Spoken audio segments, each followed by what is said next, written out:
আমরা ওই মাথা থেকে হাঁটতে হাঁটতে আসতেছি, দেখি লোকজন এজন্য আমরা পিটিয়া কি করেন মিয়া? আপনারা শেষ করে দিচ্ছেন তো মিয়া।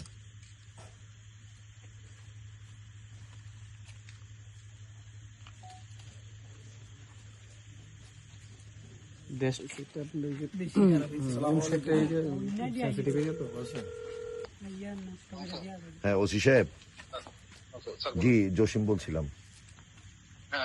আমি আশাবাড়ির এক জায়গায় আসতে, এখন রাতে আমি ওই জায়গাতে এখন আছি।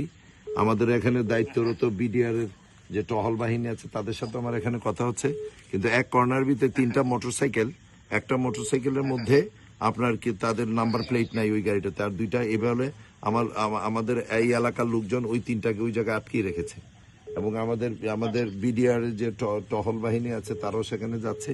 এগুলো এই রাতের বেলা 11টা বাজে 3টা সন্ধিয়ান রাস্তার উপরে 3টা হুন্ডা, এবং একদম বর্ডারের পাশে আশাবাড়িতে।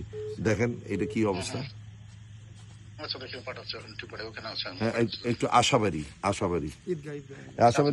ঈদগাহ, এখানে ঈদগাহ মাঠে এখানে আমাদের ওই যে আমাদের বিডিআর বাইরে এখানে আছে, বিজিবি এখানে আছে আর কি। এটা একটু তদন্ত করতে বলেন। এই 3টা মোটরসাইকেল কার, একটার মধ্যে কোনো ইও নাই, ওই যে হুন্ডার মধ্যে নাম্বার প্লেটও নাই, বুঝছেন তো। এবার এটাতে খুব স্পর্শকাতর, একটু প্লিজ একটু দেখবেন।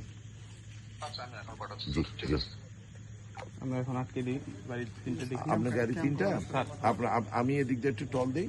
আপনারা ওই মাথা থেকে 3টা গাড়ি এখানে আছে, ওসি সাহেব নিজে আসতেছে।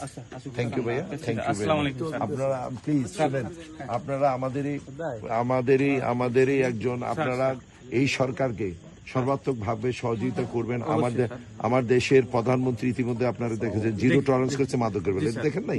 এই সমাজ আপনার ভাই আছে, আমার ভাই আছে, দেশ কিন্তু ধ্বংস হয়ে যাচ্ছে। তো সেও আমার কোর্ডিয়ালি একটা রিকোয়েস্ট, আপনি ওই জায়গাতে এটা দেখেন, ওসি সাহেব লোক পাঠাচ্ছে সেখানে, আর আমি বাকিটা আমি সামনে আমি নিজেই দেখছি। ঠিক আছে, জি, আল্লাহ হাফেজ।